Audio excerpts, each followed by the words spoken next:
Righto, quick little project. Just going to change the Keeley cord on the microphone for my ST8900 because it's getting old.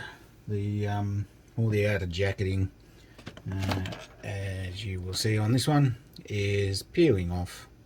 And sooner or later something's going to break. It's going in a couple of places. Got a cheap replacement cord off of the internet. I think it was an eBay special, but it should do the job for what we want to do.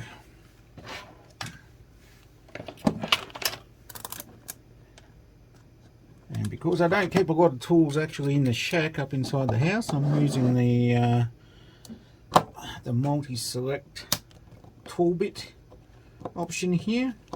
It's a great little toolkit. I've used this thing for so many different jobs over the years. I think it was an Dick Smith purchase back in the days when Dick Smith was actually owned by Dick Smith, or actually I think it was slightly after that, but before it was owned by Kogan and turned into what is not, in my humble opinion, an electronics shop. There we go. Simple little deal. Just be careful with the microphone push to talk. Pop that out of the case very gently. Pull the Keeley cord out. That's the old one out. Check the alignment because they only go in one way because of these little safety nubbins. I'll get that right in the camera there. Designed a little keyway, that's the correct term, keyway. Designed to get that in the right spot.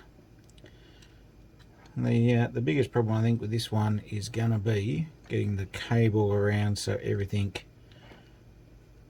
fits in the cable retention slot properly. I do notice that there, I don't know if that's just heat shrink over the end of the cable. I think that's just heat shrink over the end of the cable there, to protect everything. So the biggest part is getting this to fit back into the right part of the slot. I don't have, oh no, that should go down right over that. Put our push to talk button back into the right spot, he says, as he drops everything. One of these little jobs where you kind of need 5 sets of hands. There we go. Pop that back in there. Try and keep it in the right spot when you go to put everything back together. Righto.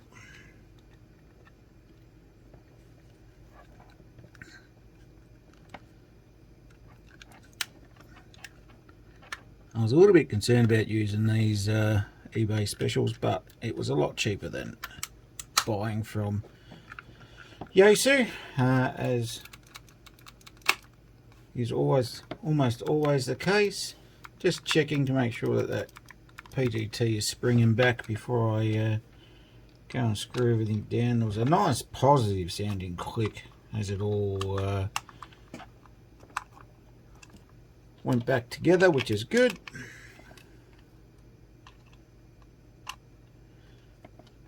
I know this is a very simple little project, but it's a good lesson in that you should be afraid to have a go. They're not that complicated. Simple little task that you can do for yourself. I think that cable cost me like $13 or something with free shipping off of EvilBay, as opposed to, you know, $60 or $70 to buy a whole new cable.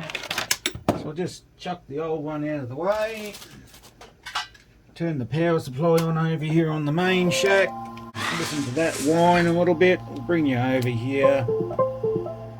Everything's coming up to life on the computer and the radio, etc. We'll plug this back into the side of the radio. Gives us a little bit of volume. We'll just set the 2 meter call frequency. I'll grab a handheld here and tune that up as well. Ah, funny that, 146,500. Wonder why it was sitting on that. Hello test, VK3 Delta Whiskey Lima testing. Yep, that works perfectly. No problem at all. And that is that. Quick little 5-minute job. Saved myself probably 60 bucks in the process. And it's a nice example of what you can do to help yourself out and not be afraid of, you know, pulling things apart. Just got to remember to keep an idea of how to put them back together. Quite often I'll take photos of things as I take it apart so I can refer back to them when I want to go and make sure I'm putting them all back together the right way. Alright, thanks for watching.